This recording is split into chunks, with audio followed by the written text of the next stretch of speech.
Thank you for listening to Depictions Media Radio.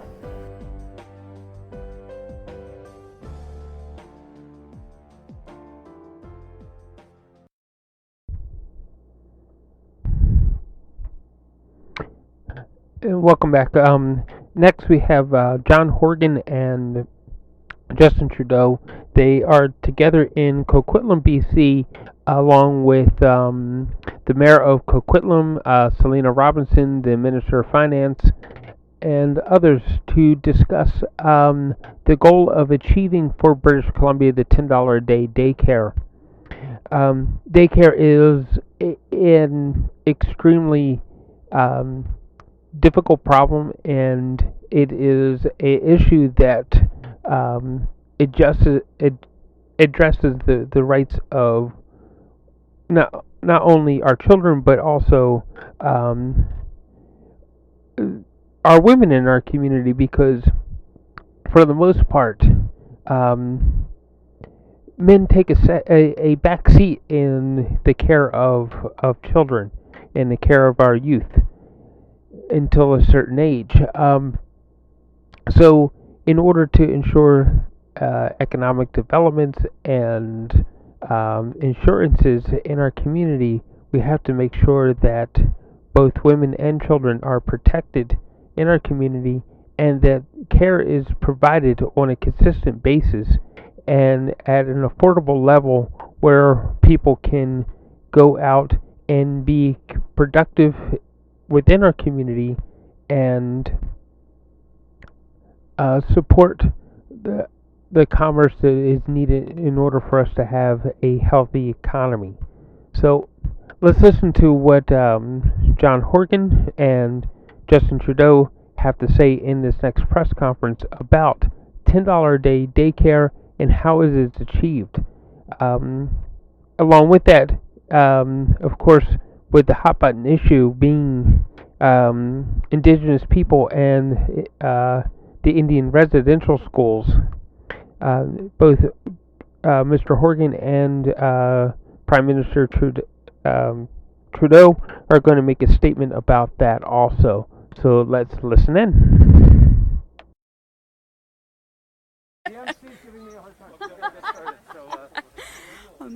Hi everyone, and welcome to today's announcement.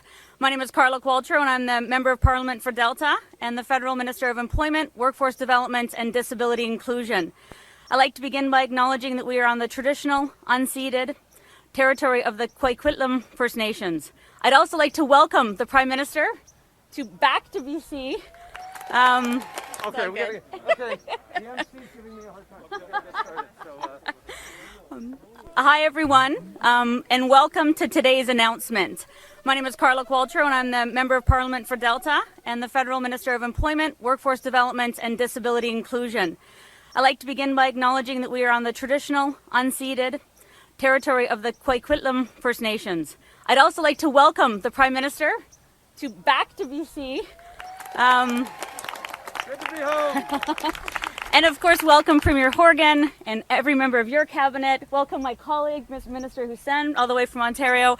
There are a number of dignitaries here today because this is such an important announcement. We have the Mayor of Coquitlam, we have MPs, MLAs, and provincial ministers. Welcome everybody. I'll also begin by acknowledging that this has been a tough year and a half for Canadians. In fact, for people around the world. People are mourning lost loved ones due to COVID. Our hearts are heavy as we learn about more and more children who've been lost in the residential school crisis. And we've lost British Columbians in the past 2 weeks due to the heat wave and, of course, the fires. It's also been a tough year for women. In fact, women have been disproportionately impacted by the COVID-19 situation. And in fact, women have left the labor force because they've either lost jobs or they've had to take care of their children. Women have been on the front lines of this pandemic, but they've also been sidelined by this pandemic. Labor force participation rates by women are at their lowest in decades, and that's why today's announcement is so important. So without any further ado, I'll pass it on to my colleague, Minister Hussein, Minister of Families, Children and Social Development for the Government of Canada.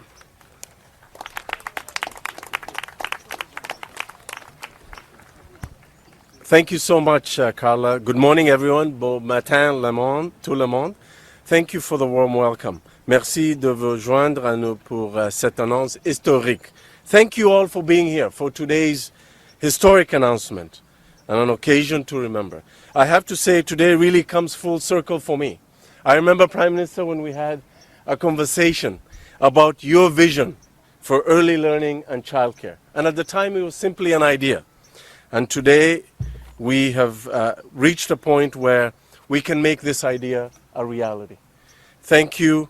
And we said then in our conversation that if we are able to make this idea a reality, that this would be, for me, the most single important thing and contribution that I would ever make and that we would both make to Canadians. Being able to stand here today alongside you and Premier Horgan and my provincial and federal counterparts and friends has made me think about that first day when we had that conversation. Et la raison pour cela est claire. And there's a reason for that. L'apprentissage et les services de garde de jeunes enfants ne sont pas un luxe, mais une nécessité. One thing we all know is that childcare is not a luxury for families. It is simply a necessity. Like all parents, I want to give my 3 young boys the best possible start in life, the best possible chance of success. And we know that every parent wants to do the same thing. But not every parent has that opportunity to give their kids the best possible chance in life, especially right now. Due to the COVID-19 pandemic, but even before the pandemic, a lot of parents have been forced to make the difficult choice of either going to work hard for their kids and provide for their children, or staying at home to take care of them. And let me tell you, that is simply not a choice. Not to mention that the childcare sector itself was struggling and has been particularly hit hard by the COVID-19 pandemic. Limited spaces, long wait lists, high costs, inaccessibility and care that did not meet the needs of Indigenous children and children of all abilities were all obstacles for Canadian families to navigate. Et depuis notre arrivée au gouvernement, nous savions que nous devions en faire plus. And when we came into office, we knew that we had to step up, that we had to do better for Canadian families. Since 2017, our government has invested over $207.4 million in early learning and childcare through bilateral agreements with the province of British Columbia. Nous avons fait de grands progrès depuis, mais nous savions qu'il y avait encore du travail à faire. We've made big strides since then, but we knew that there was a lot more work to be done. Parents are already feeling the anxiety of keeping their children safe, healthy, and supported. And let me be clear, we need a Canada-wide early learning and childcare system, and we need it now. That is why we've committed to making historic investments in early learning and childcare that would see us reaching $10 a day in childcare fees on average in 5 years, and cutting fees for parents and families by half by the end of next year. And we came in with 4 goals: saving families thousands of dollars every year, creating more affordable childcare spaces across the country, ensuring that those childcare spaces were delivering high quality early learning and childcare, and that we do so through a well-supported, well-trained, and highly motivated workforce, and providing early learning and childcare opportunities that are inclusive and culturally appropriate and relevant. Notre plan est ambitieux, mais pas impossible. Our plan is big and ambitious, but it's doable. Our children grow up fast right in front of our eyes, and we need to act now to ensure that high-quality childcare is affordable, inclusive, safe, accessible, and high quality.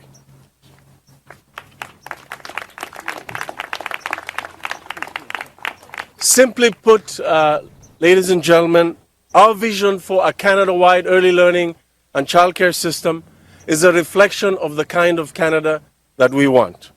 I have full confidence in us. We will get it done together.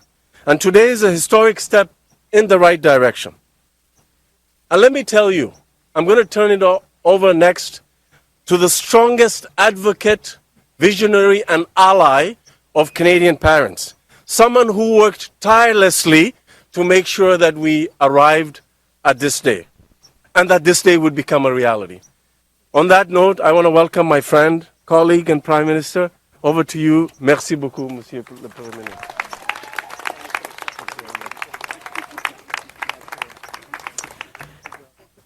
Thank you, Ahmed. Hello, everyone. Bonjour tout le monde. First, I want to acknowledge that we are on the traditional, ancestral, and unceded territory of the Coquitlam First Nation. We thank the Coquitlam who continue to live on these lands and care for them, along with the waters and all that is above and below. I am very happy to be here at Lafarge Lake Park in Coquitlam with Premier Horgan. John, it's always great to see you, but really great to see you today. Today's announcement is yet another great example of how closely and collaboratively we've been able to work, particularly with this strong progressive government in BC, on things that'll make a real difference for people. With a shared vision on childcare, strong commitments that John has made over the past many years and actions he's taken, we've been able to move very quickly. I'm also happy to be joined by Ministers Hussein and Qualtrough. Ahmed, the work that you have done over the past many years, first signing bilateral agreements with all provinces and territories a number of years ago that have brought us forward on improving childcare right across the country for so many people. Minister Qualtrough, by members of our outstanding team here in BC, and by the Provincial Minister of State for Childcare, Katrina Chen, who's been an extraordinary ally on this as well. But I have to tell you, it's so great to be back in BC. This has been home for me for so many years in so many different ways. I've got deep roots here with my grandparents, my mom. I actually got my start as a teacher at Pitt River Middle School, just a few blocks that way. So coming full circle back here, back home today, is really, really exciting, particularly with the announcement we're able to make today, where yet again we see British Columbians leading the way for the entire country on progressive, strong values that bring people together. It is so great to be here. But I know I'm also here at a time that has been incredibly difficult for a lot of British Columbians. To begin with, the situation with the wildfires after last week's heat wave is extremely concerning, and we've been following it closely. This morning, I gathered a number of ministers for a meeting with our incident response group, because our priority is to keep working with partners like the province and municipal and Indigenous leaders to keep British Columbians safe. Later today, when John and I sit down together, we'll be talking about this. I'll also be meeting with the Lytton leadership, the First Nations leadership, the municipal leadership, and other partners to emphasize that the federal government is here to help. Help in rebuilding, help in supports for families who've lost so much, families who are grieving, to be there with our provincial friends and partners, to be there with Canadians across the country who want to be helpful, want to support families who are going through incredibly difficult times, even as we redouble our efforts and our commitments taking accelerated action on fighting climate change and continue to building a green economy. Across the province,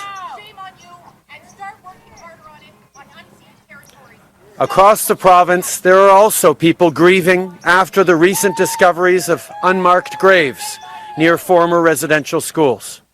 To all survivors, families, and Indigenous people, we're here for you. We will continue to work with you on whatever you need to heal. Canada needs to recognize that the shame of our past is echoed today in continuing injustices, intolerance, and unfairness towards Indigenous peoples. And that reconciliation is not just about Indigenous peoples and governments, although that's an important part of it that we are all working hard on. It is also something that involves every single Canadian. Every single one of us must be on this path towards reconciliation, towards a better country in partnership with Indigenous peoples. Ces découvertes nous rappellent à quel point il est important de continuer à bâtir un meilleur avenir pour tout le monde. Et c'est pour ça qu'on est ici, pour annoncer des vraies mesures progressistes qui vont avoir un impact réel dans la vie des gens de Colombie-Britannique. The pandemic has laid bare what women and feminists have long known, that without good childcare, it's practically impossible for parents, especially mothers, to build a career. For middle-class families, quality childcare can be incredibly expensive, and that's if parents are able to find childcare spaces at all. Just take here in the Lower Mainland, where childcare can cost up to $60 a day. That's $300 a week for one child. And what if you have 2 or 3 children? Hardworking families deserve better, but our economy deserves better as well. Rebâtir en mieux, c'est de s'assurer que les mères et les familles puissent avoir accès à un service de garde de qualité et abordable. C'est important pour nos enfants et c'est important pour notre économie de permettre à plus de femmes d'être sur le marché du travail. Quand on parle d'une relance féministe après cette pandémie, c'est de ça dont il est question. Des actions concrètes qui vont donner une chance à tout le monde de réussir. So yes, this is exactly what a feminist recovery looks like. In April, we announced our plan to build the first ever Canada-wide early learning and childcare system. And today I can share that we've reached an agreement with the strong, progressive allies in the government of BC to make childcare more affordable for families in this province. For people with young kids, this is huge. As part of the agreement, in the next 5 years, we'll work with the provincial government to achieve an average of $10 a day childcare for all regulated spaces for kids under 6. Also, in the next 5 years, 30,000 new high-quality spaces will be created in British Columbia. This is real change you can count on. By the end of next year, the average childcare fees for BC parents will be cut in half, and there will be more than 12,000 $10 a day spaces available. To make all of this happen, we've worked incredibly hard with leaders within the government of British Columbia, which will fund critical services, grow a strong and skilled workforce of early childhood educators, and expand not-for-profit and public delivery of early learning and childcare. So if you're a parent, this landmark agreement led by the government of British Columbia and the federal government means that help is on the way. We're making your life easier and more affordable, and we're making sure kids get the best possible start in life. And I want to add to all of those parents and families watching us across the country right now, wondering when they're going to have the opportunities that the work that British Columbia and the federal government have done together is going to deliver for families in BC. We're working on it. We are right now excitedly working very closely with a number of jurisdictions across this country to follow BC's tremendous progressive lead on delivering real support for families and real support for our communities as we build back better from this pandemic. Bien sûr, un bon système de garde des jeunes enfants est un système qui est inclusif. Dans le cadre de cette entente avec le gouvernement de la Colombie-Britannique, nos 2 gouvernements s'engagent à offrir plus de soutien pour les enfants avec des besoins particuliers. On va aussi faire en sorte que les membres de différentes communautés vulnérables aient un accès équitable à des places en service de garde. Et on va travailler avec nos partenaires autochtones pour s'assurer que les enfants puissent avoir des places avec des programmes qui tiennent compte de leur culture. This is a permanent partnership with minimum ongoing annual funding of $9.2 billion right across the country. That's how you create a system, by working hand in hand with willing partners like the Government of BC to fund the services families depend on. We're building a better future for families, and as we do, we're building a better economy, too. Our Canada-wide child care plan will help thousands of people, including women, be able to choose to build both a family and a career. This is real, tangible progress.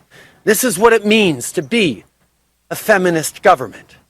Our early learning and child care plan builds on investments we've already made in a more progressive parental leave system.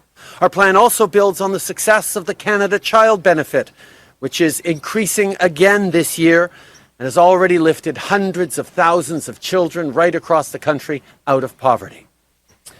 But before I end today, I want to once again thank my friend, Premier Horgan, for his leadership and vision on this file.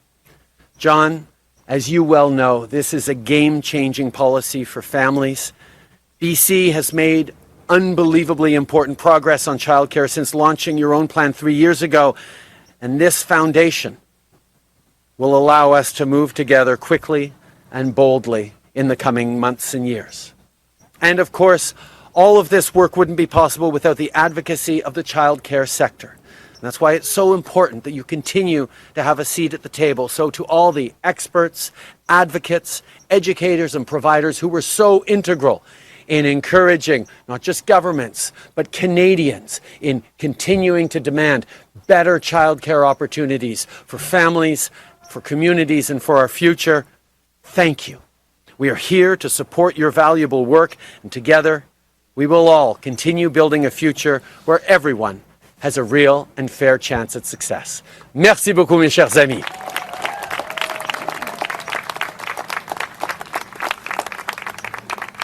Thank you so much, Prime Minister. I'll now invite Premier Horgan to say a few words.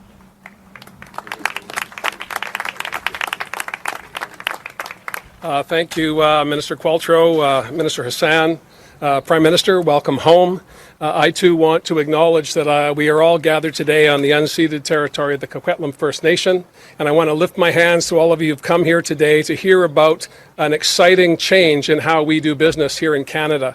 I also want to acknowledge, of course, my colleague Katrina Chen, the Minister of State for Childcare, Minister Mitzi Dean, the Minister responsible for Children and Family Development, and I also want to say to Selena Robinson, to Mayor Stewart, to Finn Donnelly, and I see Councillor Hodge out in the crowd. I wasn't being provocative wearing my shamrock mask to Adirondack country. It's just a habit. I can't help myself. But it is great to be in Coquitlam today to announce and share in the joy that I know childcare providers who have been relentlessly promoting the $10 a day plan and the advocates right across the country, but particularly here in British Columbia. We started in 2017 with a plan to deliver $10 a day childcare with our Childcare BC plan, $2 billion invested since then, but we could not get to where we're going to get in the next 22 months without the full participation of the federal government. And although I want to acknowledge the absolute tragedies that we've experienced through the past 16 months of COVID-19, out of crisis, out of challenge also comes opportunity and potential. And over that period of time, the Prime Minister has convened over 30 First Ministers' meetings to discuss the challenges that British Columbians and Canadians have been facing throughout the pandemic. And it's not just, of course, the pandemic. We had lockdowns, we had uncertainty, we had our loved ones in long-term care facilities unable to reach out to their families in their last days. These are profound issues that affected all of us. And by coming together over 30 times, governments across the country, different political stripes, all coming together not to air our grievances, but to listen to each other about how we could put in place programs that would help Canadians. We talked about childcare during the pandemic. The childcare workforce was the workforce behind the workforce. One of the first things we discovered as COVID-19 took hold in Canada was if we did not have childcare spaces open and available, our communities would not function. And that elevated yet again the importance of making sure we had an affordable, accessible plan for all British Columbians, indeed all Canadians. We talked about this meeting after meeting after meeting, and I am so grateful that the Prime Minister and his team not only heard what we were saying here in British Columbia and in other parts of the country, but they said, we want to get into the game with you. We want to do this together, and that is why we're here today. 3 years ago, childcare in British Columbia could only be described as patchwork. I can't tell you the number of families that told me about, and I'm sure some of them may well be here today, about the big calendar on their refrigerator that had where the kids were going to be on a certain day. If the mother-in-law wasn't available because she had an appointment, what am I going to do? These questions were coming up every day, every week, every month for years as young families try to get a way forward to make sure their children were cared for, they were getting the early education they would need to be prepared for K-12 and the challenges of a competitive world. And yet, despite the challenges, there was not progress being made. So we said in 2017 that we were going to move to $10 a day because that's where the advocates have been championing, that's where providers wanted to go, and more importantly, that's where parents needed us to get to. We took tentative first steps. We had a coalition government at that time. We had to negotiate every step of the way. But I have to say, although I do not regret 12 miserable years in opposition, it is in opposition where you hear from people who have challenges, who have ideas and suggestions about how government can do a better job. And it's by listening. Government seems to think that seem to think that governments do this instinctively. Oftentimes we do not. And again, I lift my hands to the Prime Minister for repeatedly bringing people together at tables across the country to talk about the challenges that families were facing. And today, we're here to reap the benefits of that. We no longer have patchwork systems here in British Columbia. We have seen a dramatic reduction in costs for families right across the board. And with a $3.2 billion investment from the federal government over the next 5 years, we can and will get to $10 a day in British Columbia, as we had predicted, as the advocates had hoped and had constantly pushed us to get to. Now we can achieve that. I think most Canadians expect and of course demand that governments work together, municipal, federal, provincial. But oftentimes it doesn't work that way. We have competing interests, and a country as diverse and vast as Canada, different issues emerge on different days that take the attention of elected representatives. But in this instance, with Katrina Chen's leadership on my team and with Selina now, the Minister of Finance, Carol James before that, I don't think it's lost on anyone that the federal finance minister today is also a woman. And when women get together, things get done. And that's why we're going to have $10 a day. I want to also pay a tribute to my friend Carol James, who retired to deal with health issues and move on with her life. But without her leadership in the first days of our time in government, we would not have got on the track that we're on today, and in fact now a fast track with the federal government as partners. And I can't tell you how important it is. In this instance, my government now has 29 women and 28 men. Again, not lost on me about how you get a feminist recovery when feminists are driving the government.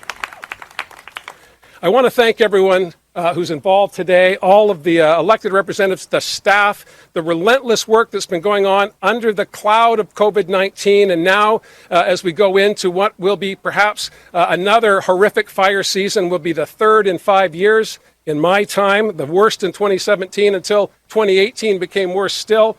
We're crossing our fingers and praying to whoever we pray to that 2021 starts to improve as the summer goes on. But it's through challenges and adversity that good things happen.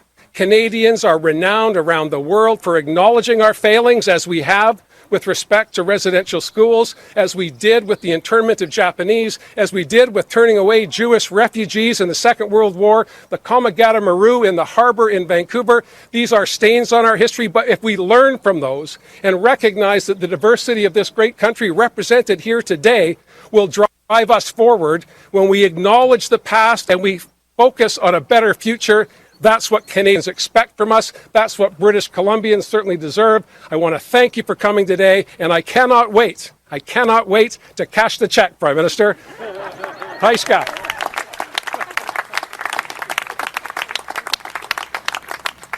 Thank you, Premier Horgan. I'd now invite Minister of State for Childcare, Katrina Chen, to say a few words.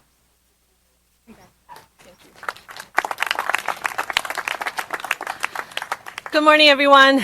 Thank you all so much for being here today. Thank you, ministers, Prime Minister, Premier, and all of our provincial and federal colleagues for gathering here today. And I also want to really give a big shout out to childcare advocates, early childhood educators who've worked so hard, along with families, to bring us to this agreement here today.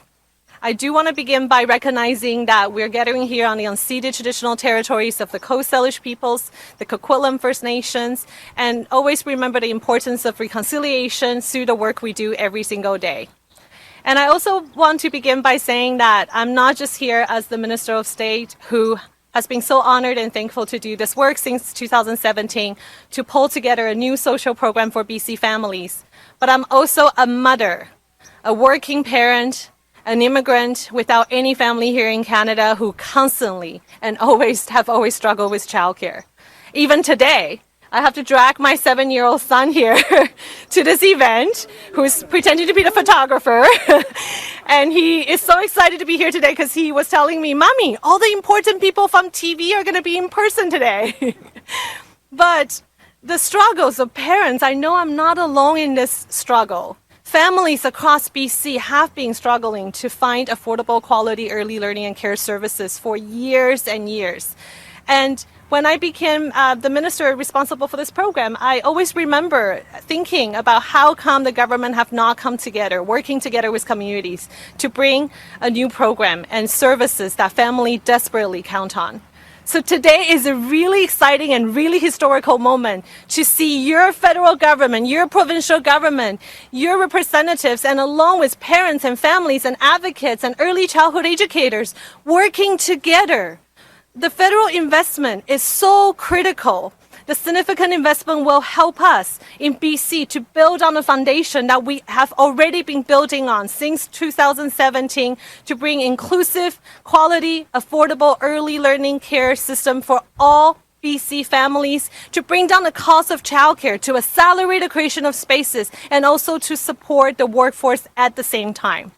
This is a historical moment for us to come together and think about how we can work together to create an equitable, inclusive community for all. And this is not just a social program. This is a social program that will bring us gender equity to support women historically who have been bearing the brunt and responsibilities of childcare, to be able to lift them up as we go through this economic recovery. And BC has already done a lot through the past few years. In short 3.5 years, we've been accelerating the creation of spaces, working with municipalities, including Coquitlam, to look at how can we work together with school district, Indigenous communities, local providers, even small family providers, to find the best way to create spaces. We have been bringing down the cost of childcare. Tens and thousands of families are already paying $10 a day for childcare, are already seeing a fee reduction in their childcare fees. And we have to continue to do more. And this federal investment will help us to get there, to make sure all families have affordable childcare. And we cannot build a new social program, a new system without early childhood educators who are the workforce behind the workforce, as the Premier has said. That we need to make sure we support the work they do through wage enhancement, through bursary programs, through ongoing workforce support. And we have already rolled out over a dozen strategies to ensure that they get the support they deserve, including, thanks to the Finance Minister, doubling the wage enhancement starting in September this year. In 2 months, they will be getting $4 an hour wage enhancements through our provincial funding and along with the hard work of Minister Ding here.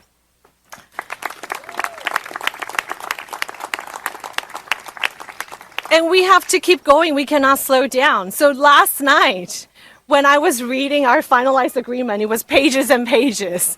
I cannot tell you how I was thinking about families that I've met.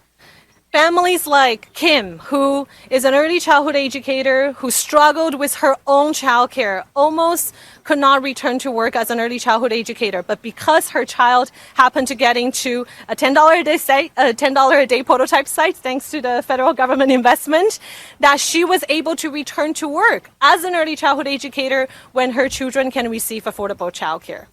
I was thinking about families like Zarif and his wife Zohra, who Zarif was a doctor from Afghanistan, immigrated to Canada, had a really tough beginning. I met them before I became an MLA. And out of the blue, I bumped into them at the Inclusive Childcare Center where their youngest child was receiving extra support for his support needs, getting affordable care, paying nothing for their childcare fees so his wife could go back to school, learn English, as Zarif worked hard to support a family of 5.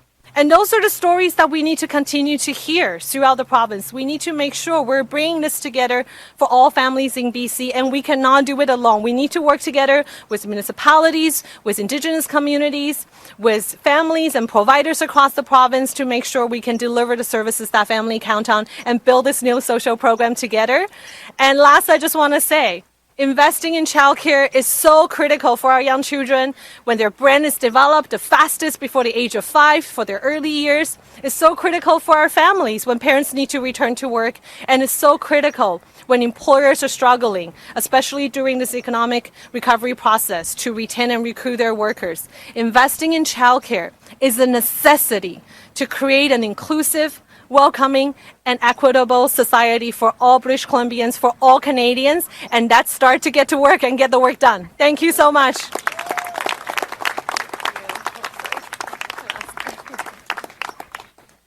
Well, thank you very much, everybody, for coming today. You can definitely see that this announcement today is rooted in a shared understanding that childcare is an economic, a social, and an equity issue, and a shared belief that every single child in this country has a right to the best possible start in life. And it's because of the leadership within my own province of BC that we get to be the first one in the country to benefit from this collective and shared view of childcare. So thank you very much, Premier Horgan.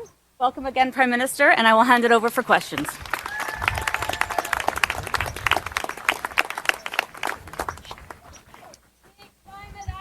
Thank you, everybody. As a reminder to everybody on the phone line, please press *1 to enter the queue. You will be limited to one question and one follow-up only. For media on site, we will ask that you please line up at the microphone at the front and provide your name and outlet before you ask your question. Our first question today is from Lisa Cordasco, Vancouver Sun. Agreement. How much is British Columbia putting into this new agreement, and how much is the federal government putting in, and how will that result in helping with the fee cap, which has kind of discouraged new spaces in some situations where people want to expand daycare spaces, but say that they can't do it with the fee cap? Oh, well, thank you for the question. And of course, the fee cap was put in place not to discourage the development and expansion of spaces, but in fact to make them more affordable for families. This was the fundamental challenge we faced when we came to government in 2017, and we have created more spaces in the past 3 years than were created in the 16 years before we arrived here. So the proof, in my opinion, is in the pudding. We've been able to get spaces developed. We can continue to do this now with a significant investment from the federal government, $2 billion the budget 2021, which was, of course, a COVID budget coming out of a global pandemic. Our commitment to meeting our $10 a day targets remains intact, and in fact now can be accelerated with the support from the federal government. But investments in childcare are fundamental, as Minister Chen said, to ensuring that families can realize their full potential and get back into the workforce. And it's not just, of course, advocates that talk about this and parents. It's the Business Council, it's the Chambers of Commerce, because they recognize, of course, because our society is made up of families, that if we're going to have full participation as we come out of the pandemic, we need everybody in place. That means training early childhood educators. That means lifting those wages up, as Katrina said, so that people will get into the profession, so we can recruit and retain the next generation of workers. We're also, in the next 24 months, transitioning childcare from the responsibility of the Minister of Children and Family Development into education, because at the end of the day, this is about early learning and childcare. That's the plan that we've developed, and that's the plan that we're going to proceed with the great support of the federal government, to the tune of the next number of years, $3.2 billion. Lisa, do you have a follow-up? Yes, I'd like to ask the Prime Minister something. When can businesses who are involved in the tourism sector expect to see some solid metrics for the international border reopening that are very clear and reliable? I think we all want to get back to as much normal as possible and indeed make sure that that normal is better than it was before. But we're not quite through this pandemic yet. We still have to be careful. We still have to be vigilant. We have taken a significant step after having shut down the borders almost entirely for a year and a half. We've now allowed for people who are fully vaccinated, who are Canadian travelers, permanent residents, people who have the right to travel during this pandemic, to come back without having to quarantine for 2 weeks. That is a big step, and it encourages everyone also to make sure that they're moving forward with vaccinations. Everyone's got to get vaccinated if we're going to get through this as a community, as a country. We are very eager to move forward on next steps, and I hear tourism industry very eager as well to start welcoming fully vaccinated tourists from around the world. And we're going to make sure that we are moving forward on that in the coming weeks. We have to make sure, however, every step of the way, that we are not sliding back, not having to reclose, not having to go yo-yoing again in our openings and closings. That's what we all want to avoid. So taking it methodically and responsibly is the way we're going to first and foremost continue to keep Canadians safe and ensure that our recovery happens as smoothly and as quickly as it possibly can, safely. Next question is from Greg Rasmussen, CBC. Prime Minister, this question is for you. Welcome to BC. You mentioned the $9.2 billion annual cost of this program. And of course, for the foreseeable future, that will be borrowed money on top of the record deficits we've seen over the last year and a half. How concerned are you about the overall growing pile of debt and the burden that will place on future generations? That's a great question. It's an important one, and one that I've heard from many, many people. I think the first reflection we all have to have is, what would have happened if the federal government hadn't been there with 8 out of every $10 in COVID supports over the past year and a half? Families without CERB, businesses without the wage subsidy, without the small business loan program, without the rent supports, the significant supports that provinces like BC put forward to support people. This pandemic was a massive hit to our economy, to our communities, to our workers, to our families. But because of the choice we made as a federal government, it wasn't nearly as big as a hit as it would have been to so many people had we not stepped up. And at a time where families are borrowing at about 19% on their credit cards, the federal government can borrow at next to zero interest rates. And that means we went into debt, yes, so that families wouldn't have to nearly as much, so small businesses wouldn't have to. And that wasn't done just in a defensive way. It was also done because we understood that the best way to make sure that our young people have the best possible jobs in the coming years, that our economy bounces back quicker and greener than ever before, is to make sure that the recovery happens really quickly. And that happens when you give people support so they can continue to pay their rent, so they don't lose their homes. So businesses don't have to completely shut down, but can basically power through and reopen as quickly as possible. Growth in our economy and the long-term benefits will come from the fact that we were able to support and invest in families. And if we hadn't, the recovery would have been slower, and there would have been even more of a debt burden on families. And don't just take my word for it. The IMF, international financial institutions, the OECD, all of them not only said you need to support people if you're going to get through it, but they actually point out that Canada was one of the best countries in terms of that and is one of the best countries positioned for a strong recovery because of it. So I will let conservative politicians continue to say we spent too much on getting Canadians through this.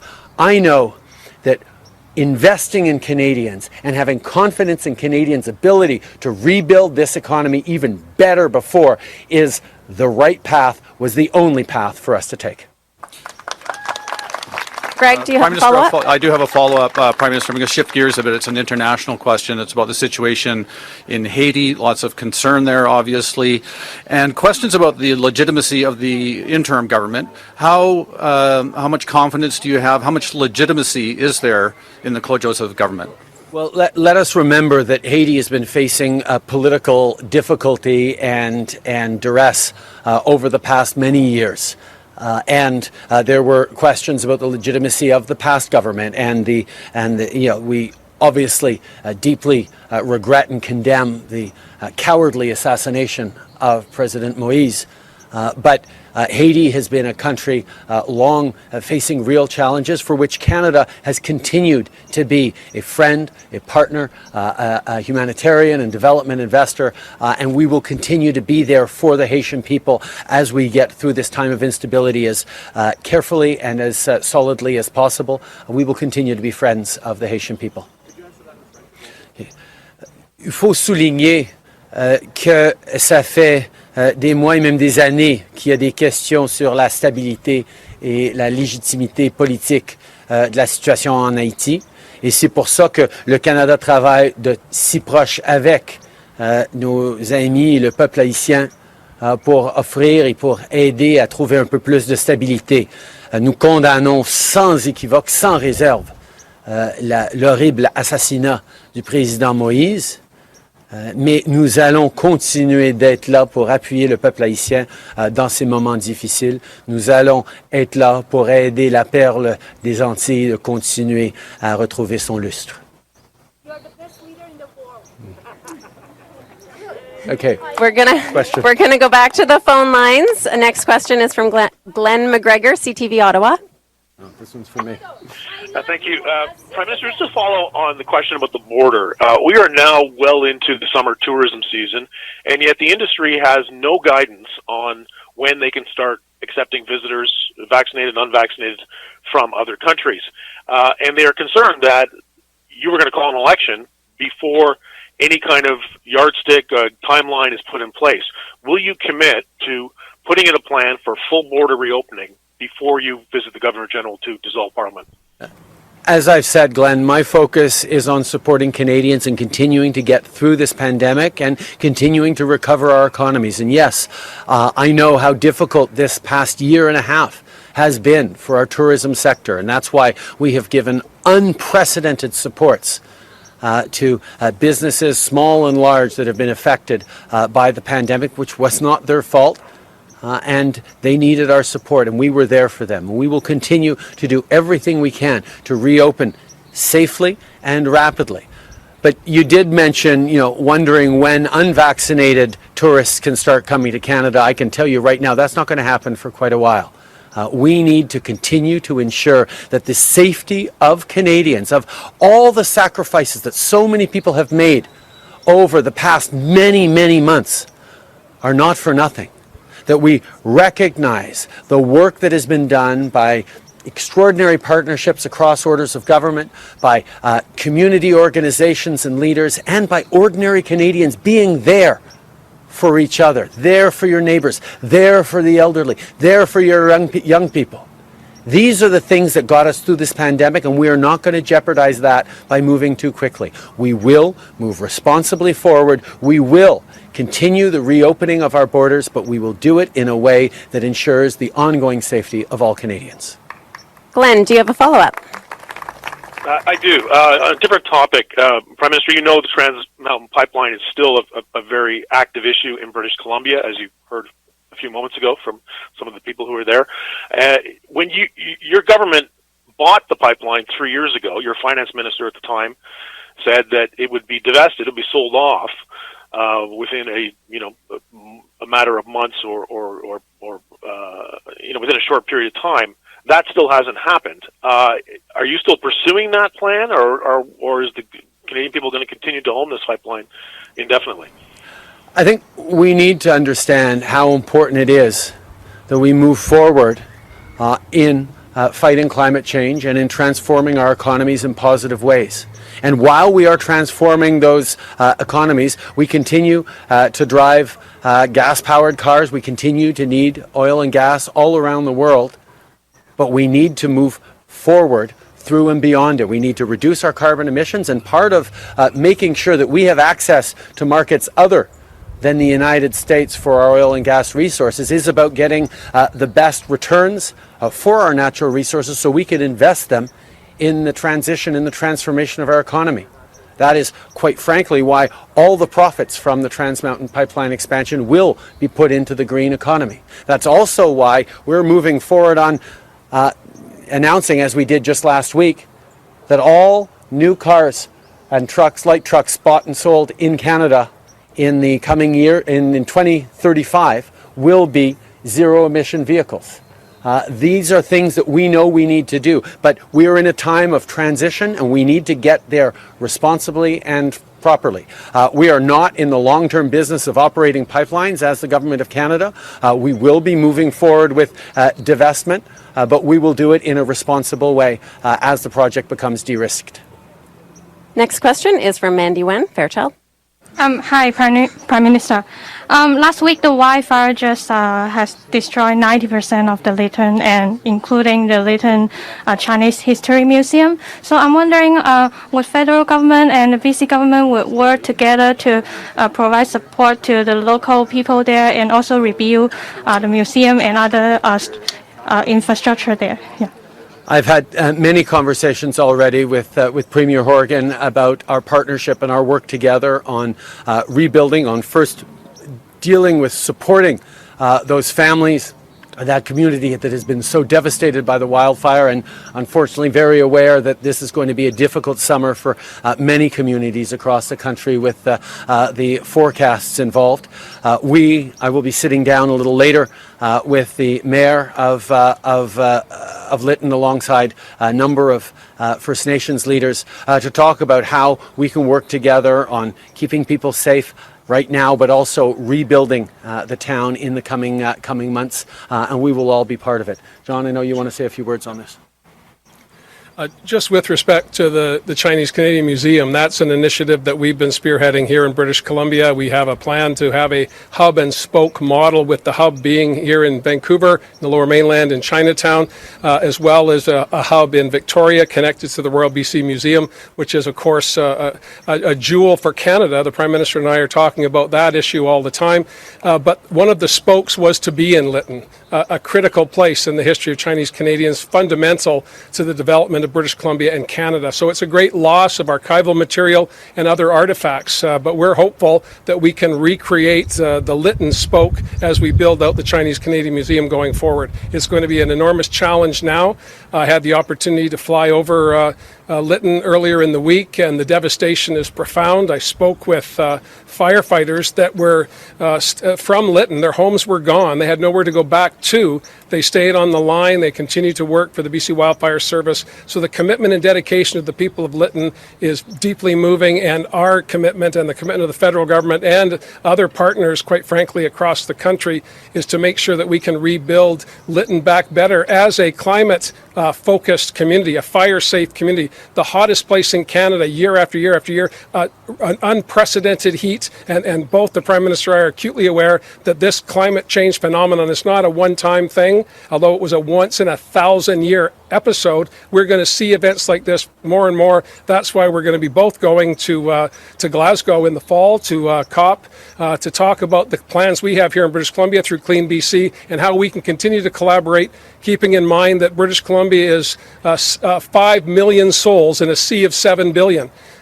Climate change requires international focus, not just British Columbia focus, not just Canada focus, but we stand together on this issue to make sure that the world understands we're seeing it here year after year. We need to take immediate action, and that's our plan. I know that's the plan of the federal government as well. Mandy, do you have a follow-up? I have a follow-up question for Premier Horgan. BC Liberals today just said that if the government declare a provincial state of emergency, it will make a huge difference to help to fight the wildfire. So what's your comment on that? Well, it would make no difference at all. We had been in a state of emergency in British Columbia for 16 months. We have all of the resources that we need to bring to bear, either through Emergency Management BC, through the BC Wildfire Service. There are local states of emergency as fires emerge. That is how we traditionally manage these issues. We don't need a state of emergency. The Prime Minister and I talked on Canada Day about how Canada could collaborate with us. Already assets have been moved into Edmonton so they can assist us with our efforts here in British Columbia. So the collaboration at the municipal level with Indigenous communities with the federal government is already well underway. There's no requirement for a state of emergency. Again, it's not something that I do by snapping my fingers. I take advice from professional officials, whether they be in emergency management or the wildfire service, and when they ask for it, we'll deliver it. If the official opposition asks for it, that's fine, but they're not the professionals that I'm depending on. I know British Columbians would prefer that I listen to the firefighters and the communities and bring those issues forward as they're needed, not just to make a headline. Going back to the phone, we have Maria Weisgarber, CTV Vancouver. Oh, hi there. Just a question for the Prime Minister relating to border travel. We're about 2 weeks away from when mutual travel restrictions with the U.S. are set to expire. I know you've said that you want to move forward responsibly, but you've also said it's based on our vaccination rate as well here in Canada. So is our rate on track to see the resumption of discretionary travel between our two countries following July 21st? I can understand entirely why people are so eager to see the end of this pandemic and move forward. We are not there yet. We're getting much closer. We're seeing case counts drop right across the country. More importantly, we're seeing the vaccination rates lead the world right across the country.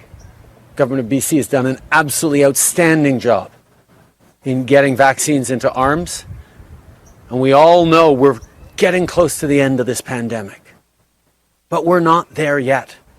And we're going to continue to work with the provinces. I will continue the First Minister's meetings to talk about when and how we need to safely reopen. We're going to continue to work with the White House and with our American partners on coordinating as much as possible. But we will make sure that every step of the way, the safety of Canadians and the strength of our reopening is first and foremost. Maria, do you have a follow-up? I do, thank you. You also referenced unvaccinated visitors, that it will be a while before they'd be able to come to Canada. So what do you foresee being put in place to ensure that that happens? First of all our conversations now are about what support we can give and what ease we can offer to vaccinated travelers. We know that if you continue to be not fully vaccinated, you still have to do a 2-week quarantine. There are still strict rules to prevent you from spreading COVID-19 or becoming ill yourself. Before we get to reflecting on what international travelers who are not fully vaccinated might be able to do, we're going to proceed in a step-by-step, and I can tell you that the next step will be looking at what measures we can allow for international travelers who are fully vaccinated. That will be our first focus. We will have more to say in the coming weeks, obviously. Next question is from Brenna Owen, Canadian Press.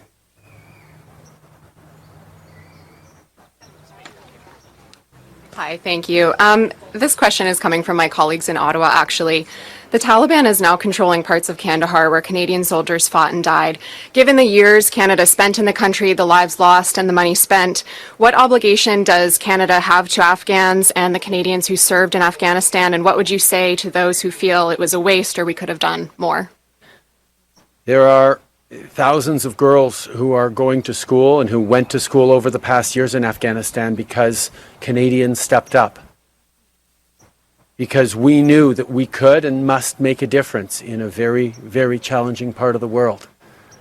We achieved much in terms of establishing a path to peace and the ongoing work we need to continue to do as a world in Afghanistan is to support the proper path forward, to support democratic processes, to support women and girls' education. When I was at the NATO meeting a few weeks ago in Brussels, this was a significant topic of conversation, how the world was going to continue to support the pathway towards a better future in Afghanistan, to continue to build on the sacrifices and the investments we've made over the past decades in a way that didn't involve the strong military presence that we've had. It is something we continue to be committed to. Do you have a follow-up, Brenna? I do, yes. So I believe that you met with the wildfire incident response group this morning. I know more meetings are planned for today, but I wonder what you can tell us about the immediate plan to prevent what happened in Lytton from happening elsewhere in Canada in years to come this summer. And does Canada need a better national wildfire strategy? These are all questions that we are dealing with, of course, things that we've been talking about over the past years, since the very difficult years that we faced a few years ago. And because the fact of extreme weather events being more common because of climate change, we need to be thinking about stronger processes to put in place and better things to respond to. But right now, we're still very much in the support for grieving families, for people who've lost so much. That's what our engagement is, even as we look to put in place measures that are going to minimize and reduce the risks of future wildfires having the same devastating impact that this one did. John, I know you want to weigh in on this. Yeah, thanks, Prime Minister. Obviously, fighting wildfires in British Columbia is something we've been doing for a long, long time. We're good at it, but the intensity and the frequency of fires has been unprecedented in the past 5 years. This speaks to me and to the government of British Columbia as a critical time to pivot, to find new and innovative ways to do the work that we do. There is a command center in Winnipeg that services the whole country when we move and redeploy resources. We have currently in British Columbia firefighters from Quebec, firefighters from New Brunswick, but that's because the fire seasons have not yet started in those communities. We have north-south relationships with California, Washington, Oregon, and developing relationships, of course, with Yukon and with Alaska. But as a West Coast, where we have seen in California just horrific seasons year after year after year, we need to find better ways to prepare. That means taking fuel out of the forest. That means not just deploying our resources when the fires start, but when the fires stop, deploying more resources to make sure we're removing fuel. And that's where the Prime Minister and I are going to be talking about how can we use the Canadian military with all of the great work they do internationally and here at home. How can we start to train? And the Defence Minister Sajjan of British Columbia understands full well these challenges, and we're hopeful that we can find new ways to redeploy military resources, the Armed Forces of Canada, to help with fuel management, because if there's no fuel, it's easier to manage the fires. And again, of course, we have to build differently. The building codes have to change. These are national and provincial challenges. But I've discovered over the past 4 years that I've had the privilege of being Premier of British Columbia that we can get a whole lot done when we work together. Let's put the grievances to one side and find those things that bring us together, like childcare, like climate action, like making sure that we're protecting our coast, something that I'm passionate about, and I know the Prime Minister. Salmon, again, a federal jurisdiction, but don't tell the salmon that. All they know is they leave the river and then they come back. And we need to make sure that we're working together over these administrative lines that have been developing since 1867. Thank goodness they did. But now in 2021, we need to find ways to bring to bear resources where we need them, when we need them. And we've been able to do that through the pandemic. I'm hopeful we can continue doing that into the future. We have time for one more question today, and that comes from Nantu Sumarhu, CBC Radio-Canada. Oui, bonjour Monsieur Trudeau. La question serait de savoir est-ce que le fédéral va aider à la reconstruction du village de Lytton, et aussi pourquoi avoir attendu avant d'envoyer de l'aide alors qu'on connaît déjà les scénarios des feux de forêt? Nous sommes là pour aider ces familles, cette communauté qui a été dévastée par les feux à Lytton. J'ai eu une rencontre cet après-midi avec des leaders communautaires et de Premières Nations pour pouvoir parler de plus ce qu'on peut faire, mais ça se fait ensemble, ça se fait avec la province, ça se fait en partenariat.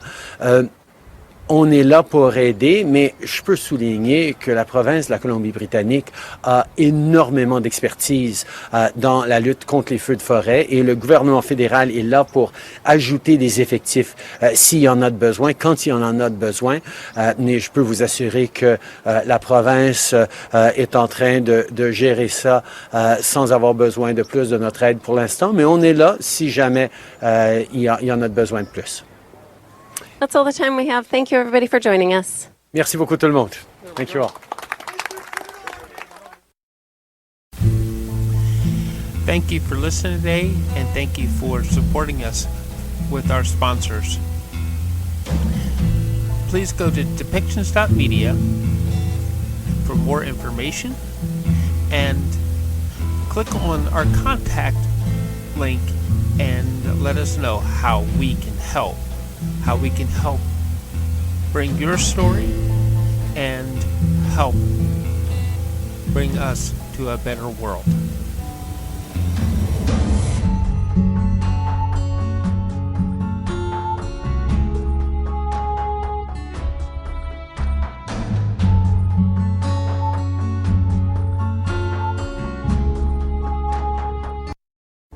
This show has been produced by Depictions Media.